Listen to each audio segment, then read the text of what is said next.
Okay, a very good morning dear children. Welcome to my channel Maths with Manti sir.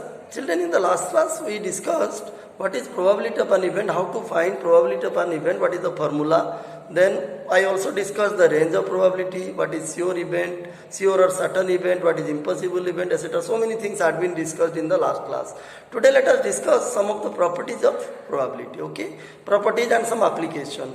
Before we discuss properties of probability, children, as I told you that when we toss a coin once in a single toss of a coin, it is a trial. Okay, what will be the outcomes? Either head or tail. That means total outcomes is 2, either head or tail. Now the point is, suppose you will throw 2 coins at a time. If you toss 2 coins at a time or simultaneously, what will be the total number of outcomes? Have you ever imagined? It will be 4. The total number of outcomes if 2 coins are tossed at a time or simultaneously is 4. How? You see, I have listed here the sample space. You see, head, it is one outcome, because in the first coin there may be head and the second also head may appear. Head and tail. In the first coin head, in the second coin tail, it may also happen. So these are the possible outcomes which will appear on the 2 coins if they are tossed at a time or simultaneously. Now the point is, suppose you will toss 3 coins at a time. What will happen? How many such possible outcomes are there? Possible. How many outcomes you will get? Total number of outcomes you will get if 3 coins are tossed at a time or simultaneously. The answer is 2 to the power 3. There is a general formula. So if we toss a coin once, the total number of outcome is, you see, total outcome is 2. 2 means 2 to the power 1. If we toss 2 coins at a time, or simultaneously, total number of outcome, it will be 2 to the power 2. You see, total number of outcome, it will be 4. 4 means 2 to the power 2. If you toss 2 coins at a time, okay, so 2 to the power 2. Now if you toss 3 coins at a time, you see, 3 coins, there is a number of coins, you see, 3 coins, it is the number of coins, and 2 means what? The outcomes, that is head and tail. So 2 to the power 3, it is 8. Okay, so we came to know that if a coin is tossed once, the outcomes are 2. If 2 coins are tossed simultaneously, then the total number of outcomes is 4, that is 2 to the power 3, 2 to the power 2. Similarly, if 2 or 3 coins are tossed once or simultaneously, if 3 coins are tossed simultaneously, the total number of outcomes will be 2 to the power 3, that is 8. Okay. You can easily list the sample space of different outcomes like this. Okay. When 3 coins are tossed simultaneously. Okay. Now the point is, you see, now suppose let us consider the case of a single toss. You see, as I just discussed, in a single toss, you see, in a single toss of a coin, see, the outcomes are your either head or tail. See, now if you are asked to find the probability of head, suppose you want to find what is the probability that it will be a head. In a single toss of a coin, what is the probability that head will occur or it is a head? It will be a head. So clearly, what will be the favorable outcome? Head will occur only once, so number of favorable outcome will be 1. And what is the total number of outcomes? 2. It is 0.5. See, clearly it is less than 1. So what I discussed in the last class, that the probability of an event is always less than 1. It is established. It is always less than 1 and greater than 0. So here the probability of getting a head is 0.5.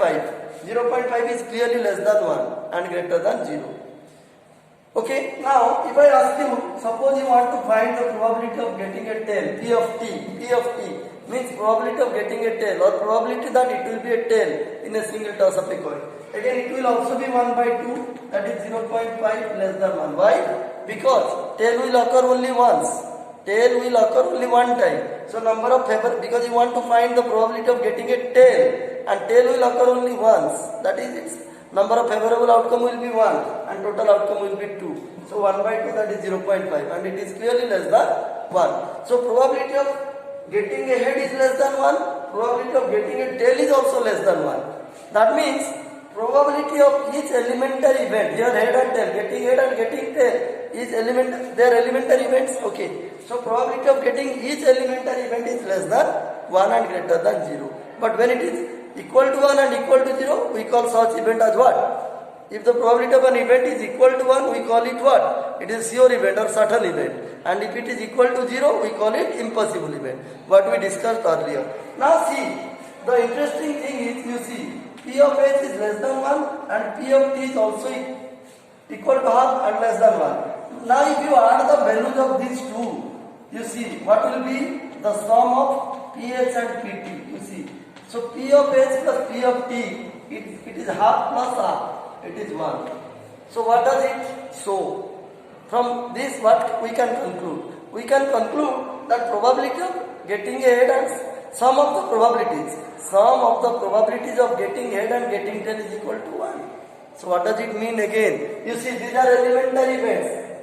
Getting head and getting tail are elementary events. So we can say that sum of the probabilities of all elementary events in a trial. What is the trial? Trial is single toss of a coin. See, the trial is single toss of a coin, and these are elementary events, getting head and getting tail, and the sum of their probability is 1. So, from this we can say that in any trial, the sum of the probabilities of all elementary event is equal to 1. So, that is one of the important properties of probability. So, P of H plus P of T, and this is true in general, it is true for all trials. This property of probability is true for all trials, not only for a single toss of coin. It is true for all. In general, it is true for all what? Trials or experiments. That means in a trial or experiment, okay, whatever, how many elementary events are there? How many elementary events are there? If you find the probabilities of all the elementary events and if you add them or if you take the sum, it will always be equal to 1. So from this we can say that the sum of probabilities of all elementary events of a trial, of a random experiment is always equal to 1. Let us take another example. Okay? To establish a truth, we can take another example also. Now, consider the case of single throw of a die. You see, single throw of a die, cubical die. Okay? So, this is the trial. You see, this is a trial or experiment. And you know what are the outcomes?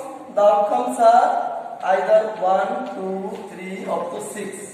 These are the possible outcomes. Now if I ask you, each single outcome of the trial is what? It is an elementary event. Each single outcome of this trial is an elementary event. Let us find the probability of each elementary event. See.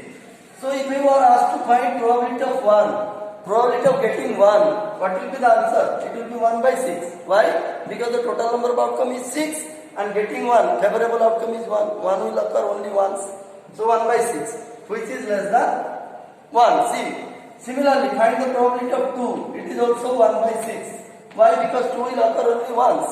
So 1 by 6. Similarly, P of 3. It will also be 1 by 6. So up to P of 6, probability of getting 6. This is elementary event. 1, 2, 3. These are all elementary events. It will also be 1 by 6. Now you see.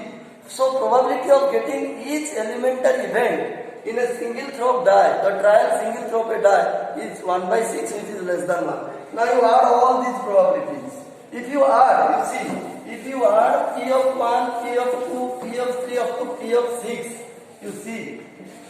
So clearly, P of 1 plus P of 2 plus ...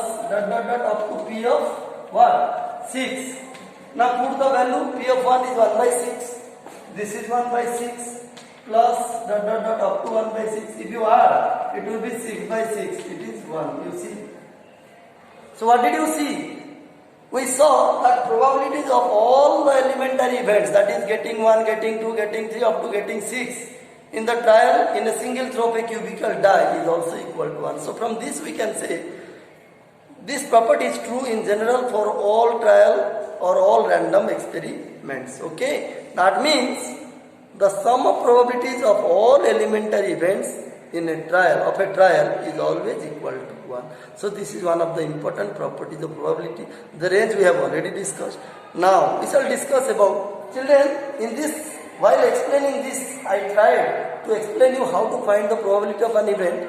This is the formula. What formula did I use? I used the formula number of trials divided by total number of trials, or number of favorable outcomes, or number of favorable elementary events by total number of elementary events, or total number of outcomes, in order to find the probability of an event. Okay. So the probability of an event is always calculated by the formula number of favorable outcome to the, it is the ratio. It is the ratio of number of favorable outcome to the total number of outcomes, okay, of the trial or the experiment. So children, I hope you understood. Now let us discuss something more, that is complementary event. Yes, what are complementary events? Let us see. So then this chapter, and one more thing I have already said, that the application of probability to the game of playing cards, it will be taught in class 10 again, what you had read in class 8. The same thing will be repeated in class 10. It is not given in the syllabus of class 9. So we shall not discuss it, we will discuss it in class 10 only. Okay. So now let us discuss about complementary events. You see, what are complementary events? Or under what condition? You know complementary angles. In the chapter angle, you know complementary angles. If the sum of two angles is 90 degree, we call the two angles as what? Complementary angles. But what are complementary events? You see. Complementary events. You see. Just I was discussing one thing here, that in a single toss of a coin, what did we see? We saw that P of H plus P of T equal to 1. Just I was discussing now. In a single toss of a coin, if the trial is tossing a coin once, the outcomes are head and tail. So getting head and getting tail, these are the two elementary events. If you find the probability of the two elementary events, this probability of this elementary event, that is probability of getting head is 1 by 2. Probability of getting tail is also 1 by 2, and their sum is 1. That means the sum of probabilities of all elementary events in a trial is 1. Just I discussed now. Now see children, if P of H plus P of T is 1, then these two elements, then we can say P of H and P of T are complementary events. You see, complementary events. That means if the sum of probabilities of two elementary event is 1, if the sum of probabilities of two elementary events is 1 in a trial, then we call those two events as complementary events. Okay.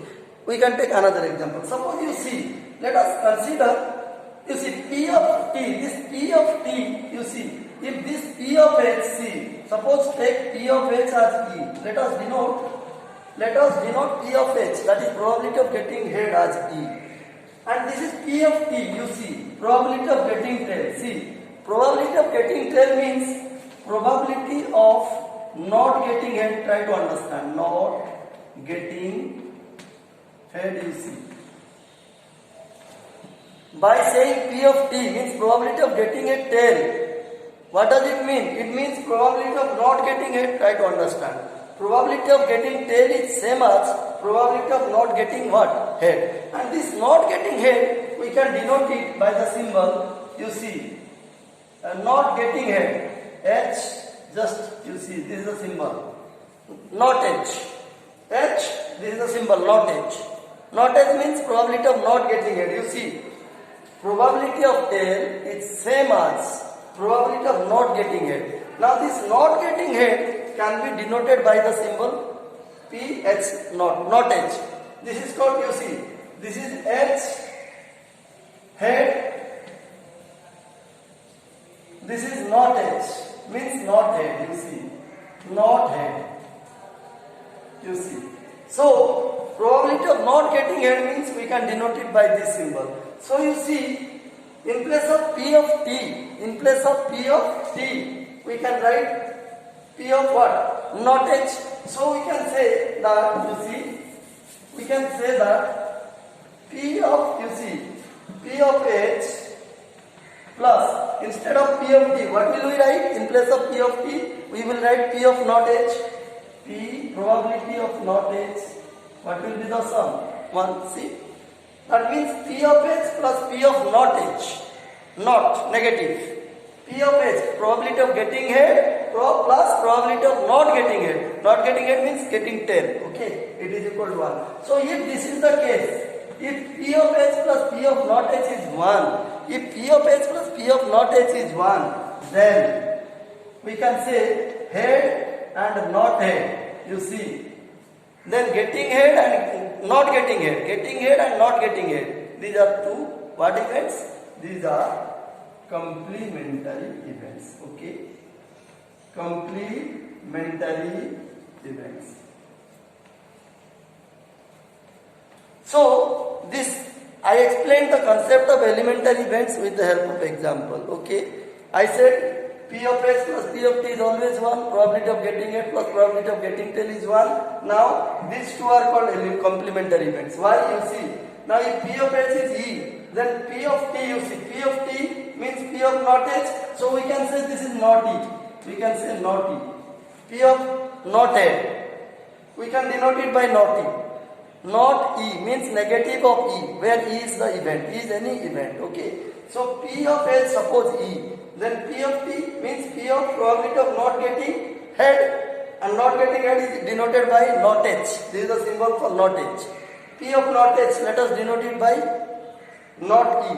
That means what I mean to say, E and not E. If E is an event, if E is any elementary event and not E is the negative of that event, then E and not E are called complementary events. In short or in general, we can say that if the probability of an event and its negative of the event is 1, then the event and the negative of the event, they are called complementary events. So what I have written here, you see. If P of H plus P of not H is 1, means probability of getting head and probability of not getting head. Not getting head means getting tail. If probability of getting head and probability of not getting tail, if the sum is 1, then getting head and not getting head, they are called what events? They are called complementary events. Okay, children. So this is about your complementary event. Then your complementary event I discussed. What is the probability of properties of probability? I discussed sum of probabilities of all the sum of the probabilities of all elementary events in a trial is always equal to 1. That is one of the important properties of probability. Okay. Then I discussed what are complementary events. I hope you understood. Now let us discuss the last thing. Let us consider the case of throwing a die. Okay. Let us consider the case of throwing a die. Children, I said that when a die is thrown once, you see. Let us consider the case. Suppose trial. Throwing a die. Let us consider it once again. Throwing a die. If throwing a die is the trial, then what will be the outcomes you know? You can easily enlist the outcomes. The outcomes are 1, 2, 3 up to 6. That means total outcomes is 6 here. Okay.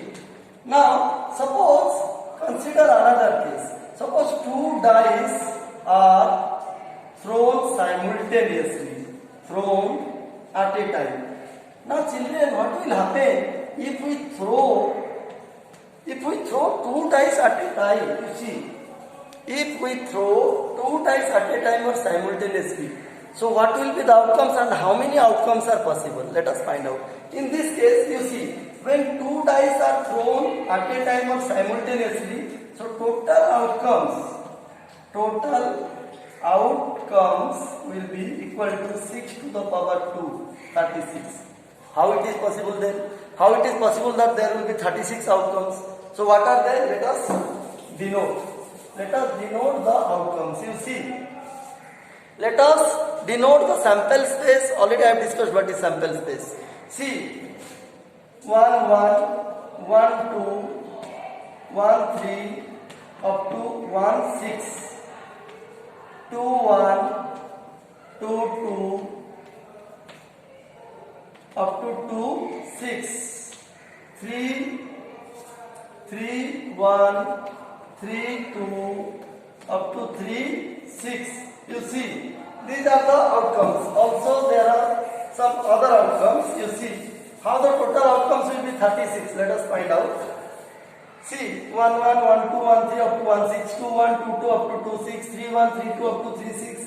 Then 4, 1, 4, 2, up to 4, 6, 5, 1, 5, 2, up to 5, 6, then 6, 1, 6 2 up to 6 6. You see. So how many such outcomes are possible? See. What does it mean? You see, in the first die, you are throwing 2 dice at a time. In the first die it may 1, in the second die also 1. In the first die it may be 1, the number may be 1, in the second die it may be 2. In the first die it may be 2 and in the second die it may be 1. In the first die and second die, in both the dice, the 2 2 may appear, so 2 2 it is also one outcome. So like this you will get 36 outcomes if you throw 2 dice at a time or simultaneously. Okay. So children, I tried my level best to discuss probability.